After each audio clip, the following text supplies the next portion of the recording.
Hello and welcome to No Longer a People Pleaser.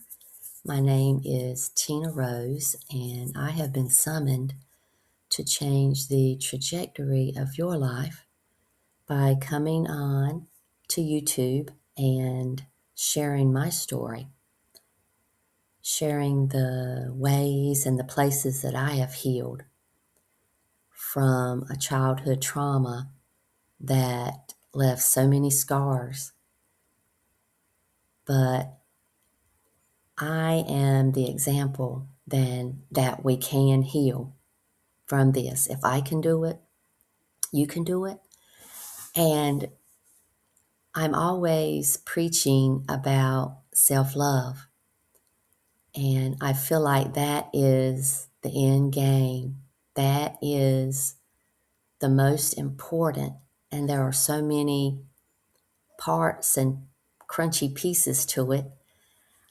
Today, I want to follow up on a post to a recent video about self-love, about singing love songs to yourself. And this person said they don't even know, I'm paraphrasing, but they don't even know how to do that. They don't know how to sing a love song to themselves and how to feel that. So, right, everything in my life has been a baby step, and it still is. I still have baby steps at 62 and a half years old. I take baby steps to more learning, more coaching myself how to heal all of the emotions that I pushed down for so many years.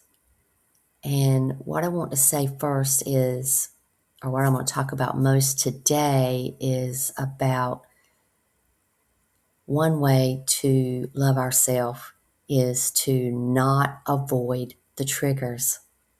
Triggers are opportunities to heal.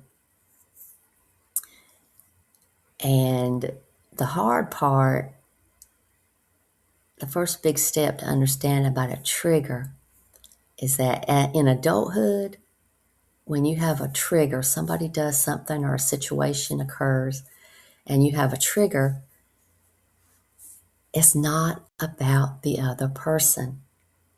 Yes, there might be something in the other person also that needs to heal, but that's not your focus right now. Your focus needs to be on, what is this trigger showing me? Every trigger carries the map to your healing. As a child, your emotions did not cycle through. Instead, they got interrupted because they were not accepted, and they were rejected, they were criticized, and so we pushed them down.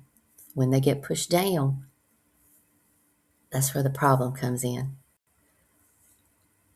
That's called repression or suppression.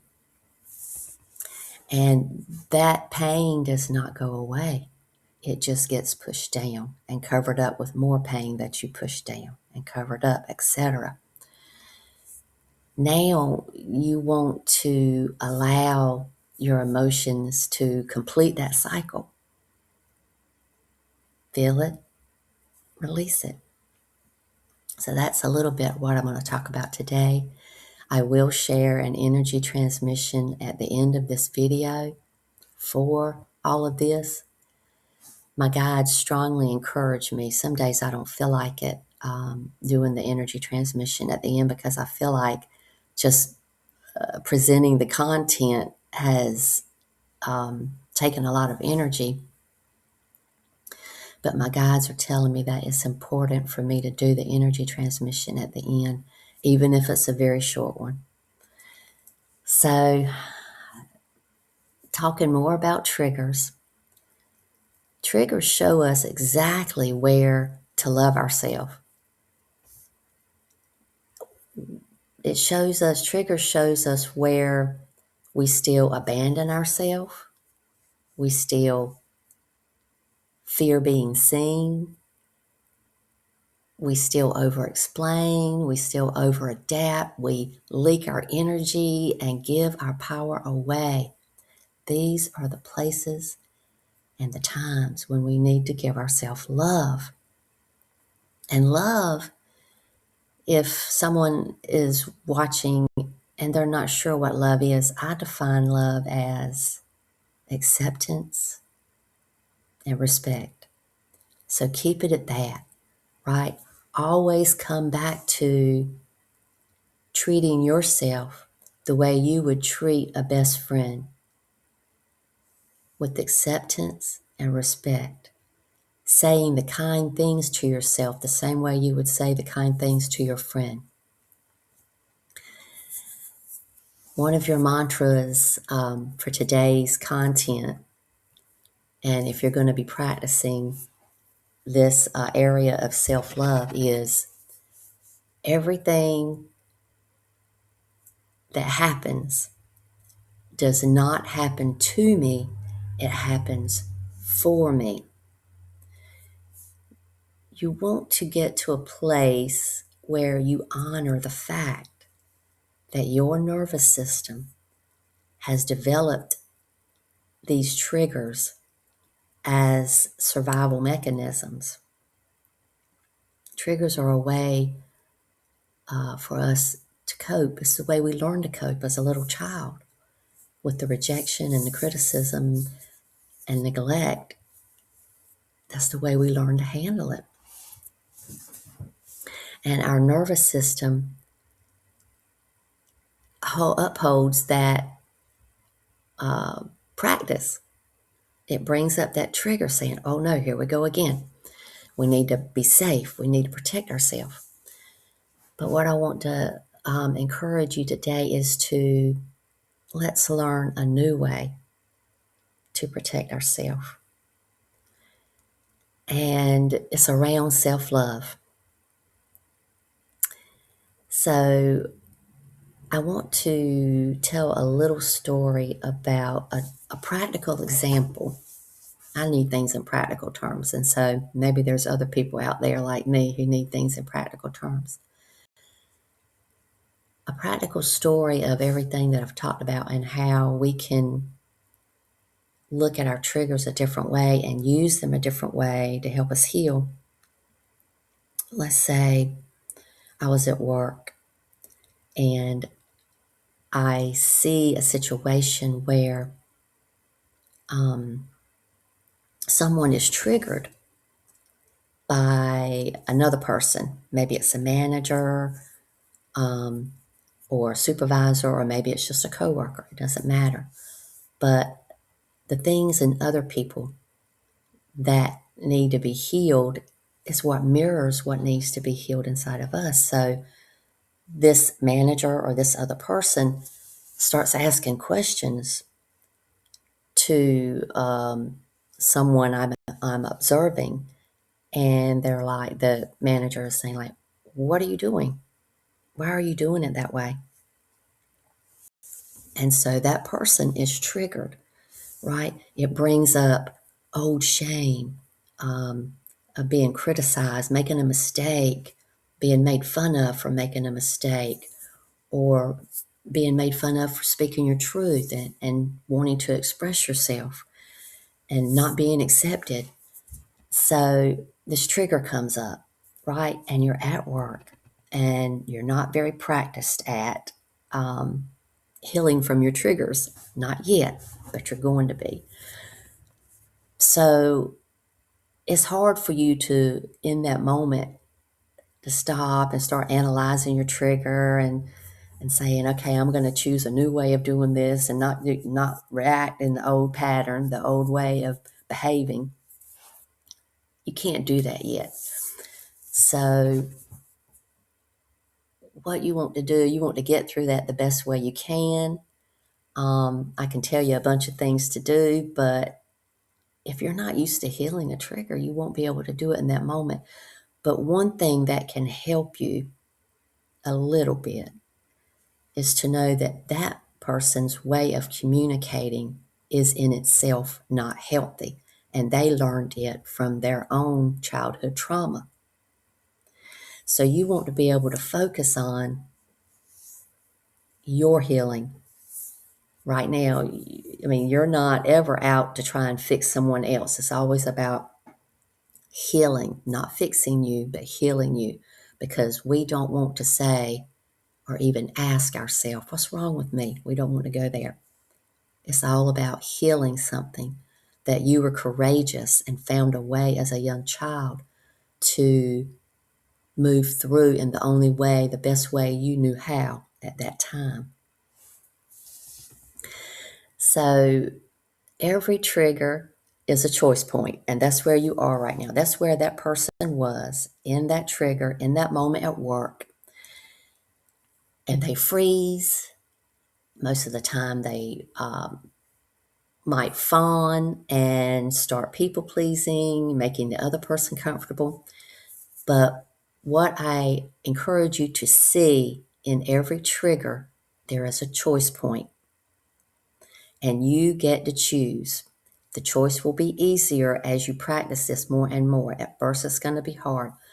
So maybe this time you do what you need to do to breathe through and get through the situation at work. Then later on, during lunch or that night in the evening at home after work, you start contemplating and you say, okay, what were my choice points that Tina was talking about? And there's two choice points in a trigger.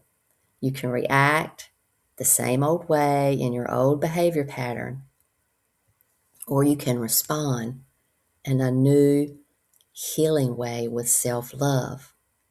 And each one of those, in brief, quickly, the old way, the first choice point, react, the old way, the old pattern, looks like you over-explaining yourself, defending yourself when you don't really need to,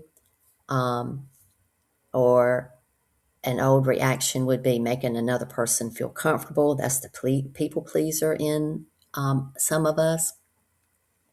Or you can attack the person, or you can shut down. Those are all part of examples of your old behavior patterns when you're in a trigger. The new way you want to look at it, these are some ideas. You pause, you breathe, you connect to your breath, which helps you connect to your body, which keeps you grounded. You pause. The best way you know how, you just breathe and take a long breath out. And most likely when you get home at night was when you're doing this, you're analyzing all of this and you're saying, okay, what was my fear in that moment? And if you can't remember something specific, you're not able to track it back to your childhood, then you just say, it was something criticized in my childhood. It was something that a time when I was being rejected, when I was trying to express myself or tell the truth about something. And people didn't listen to me, a loss of my own freedom. If you can't think of any examples of that, if you can, great. But if you can't, it's okay. Just recognize that it is some type of experience, probably repeated experience that you had from childhood. And you just want to accept that as what it is. I am here to look at my trigger as a way to heal. What inside of me needs to heal from this? I wasn't respected in some way. I wasn't accepted in some way. I needed reassurance that I didn't get. I needed to be understood, and they didn't understand me. And they took up for the other person, saying I was wrong and they were right. I needed to feel protected. When you just move into a trigger that way, seeing a trigger that way, this is my opportunity to heal. You are showing yourself self-love, which is our end game. Self-love is going to replace that space inside of you that should have been filled with love in childhood, but instead it was filled with shame and guilt and rejection. So instead of telling yourself in that trigger, real time or later around that trigger, instead of telling yourself, I should not have felt that way, or asking the question, what is wrong with me? Nothing is wrong with you. Your feelings are not wrong. Instead, ask yourself, have an inner dialogue. What do I need? Know automatically that you are worthy without being healed. Even before you're healed, you are already worthy. You already belong. God's love says you already belong. You want to develop a healthy attachment to yourself, being secure in yourself. And a lot of times I do use affirmations as part of my energy transmissions, but affirmations are not the all or none. Affirmations help you to begin an inner dialogue. The most important part is your inner dialogue, how you ask your questions. What do I need? What's really happening here? What happened in my childhood that is making me feel this way now? What anchor am I dropping into or with into this shame? And even if you don't have the memories about specific situations that are causing it, and you don't need to understand. If you do, good. If you don't, you can still heal from it. Just recognize that it's a trigger. It needs to heal. It's from childhood trauma, and I can heal this. Become your own inner coach and stop being your inner critic. We got enough of the criticism as a young child. We want to treat ourselves like our own best friend. This is self-love. Always speaking kindly to yourself. Say the things that a kind friend would say to you if you want to reverse it and let it come in from the other way. If you want to develop a one-liner, quick, easy phrase that you can drop into when you feel a trigger, it has to be easy to be quick. And it has to be quick to be successful because that trigger is very strong. And we've let it rule us for a long time. So develop something that you can say to yourself in a quick moment. And it'll take practice, but you can do it. All your triggers are opportunities to heal. So the energy transmission is going to be around this today.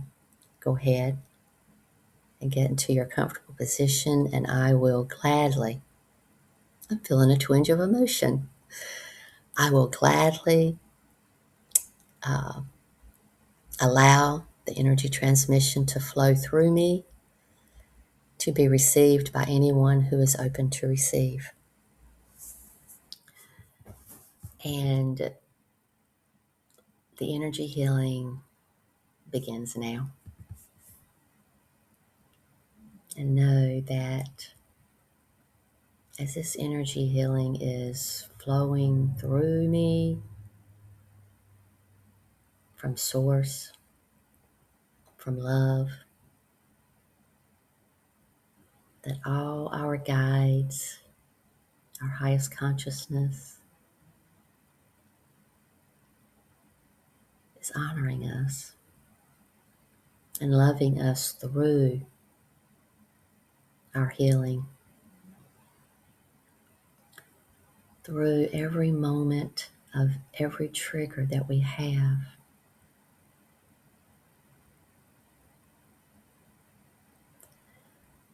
We are being loved and guided, held and protected. Take a few rounds of long breathing, long inhales and long, slow exhales, choosing to pause at the top of each inhale.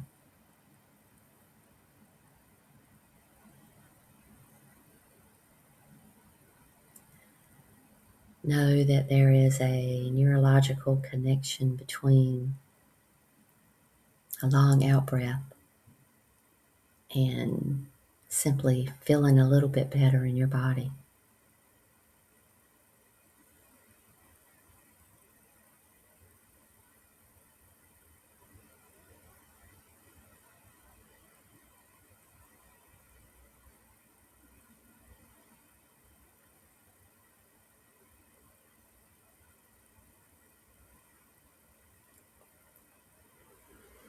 I'm asking Archangel Michael to stay present and to keep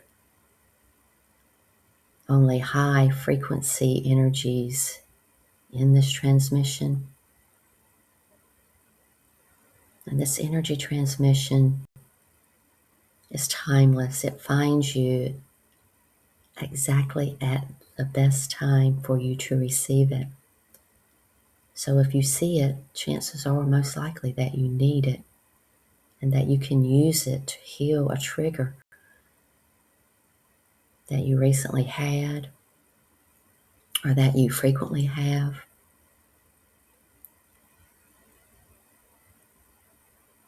The Ascended Masters are here by the power of three, a perfect trinity.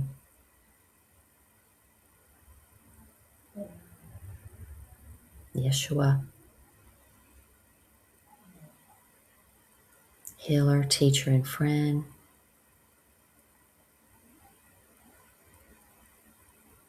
Mary Magdalene,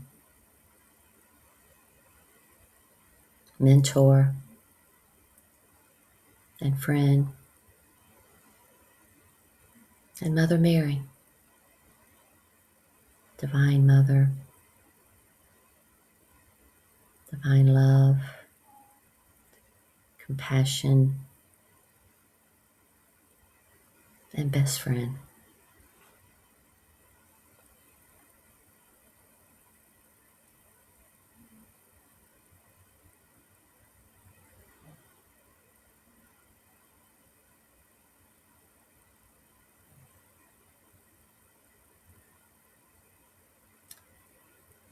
Stay as much as you can in the frequency of love. It's the highest frequency of all. And even if you're not sure how to feel it, do what you can to believe it. Believe in self-love. Believe in a solid, true love for yourself.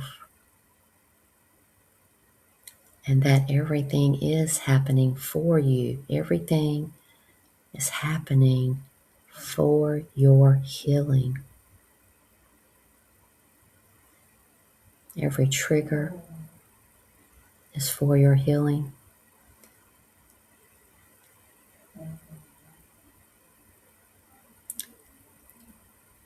Get to a point where you say, okay, bring them on. Bring the trigger. I'm ready to heal this. And know that all your guides are present at every trigger for you to help you. Be open to their guidance. We can't do it without them. This is a huge step. We can send you this energy now to put you in that place at a trigger where you say, okay, this is here to help me. Even though your heart is racing, you breathing heavy, and you're frozen, you don't know what to say. Your guides, knowing that your guides are right there with you to help you, is a big part of your toolkit.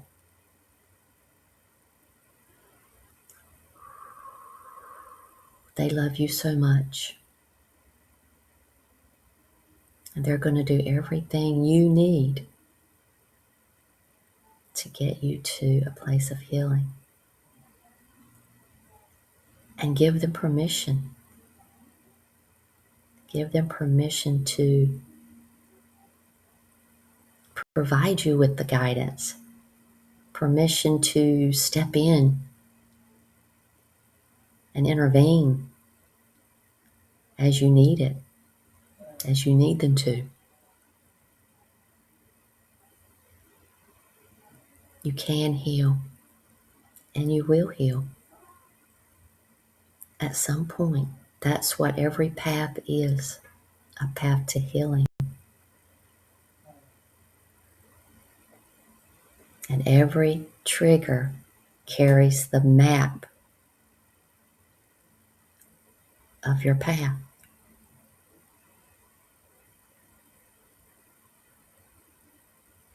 This is happening for you. Those are your magic words. That is your mantra for today and every day. This is all happening for me to heal.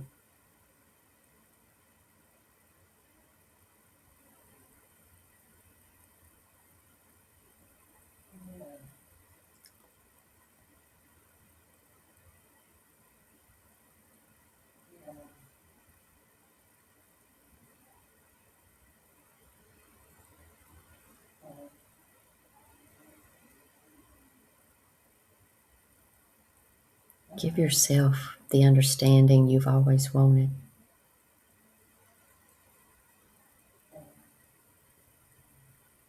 Give yourself the respect you've always wanted, the acceptance.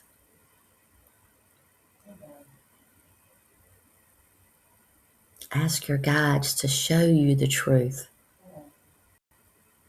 so that you can move into a new perception of how you heal, of how you learn how to feel your feelings, create your boundaries, and rest when you need to rest, and how you express your truth and protect yourself. Be your own protector. That is your sovereignty. You are a sovereign being and you want to live as one. This is what you're healing. What my guides are putting in my mind right now is that your soul is what needs to heal. Your spirit, the Holy Spirit, your highest consciousness is the spirit of you. Your higher self is what helps you because it knows what your soul needs to heal. Your soul is what ascends. Your spirit is already there. It already knows. But you're here in this body as a soul, and your soul wants to ascend. The way you ascend is to heal every trigger, heal every part of you that was traumatized and that learned to communicate in an unhealthy way. Love yourself through it because your guides, your guardian angels, your higher self, and source absolutely are already loving you through it. Be open to this truth.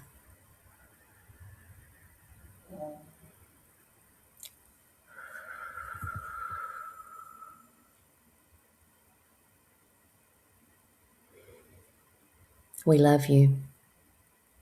We see you and we honor you. You are worthy right now, just as you are, to love yourself, and to put yourself first, your needs first.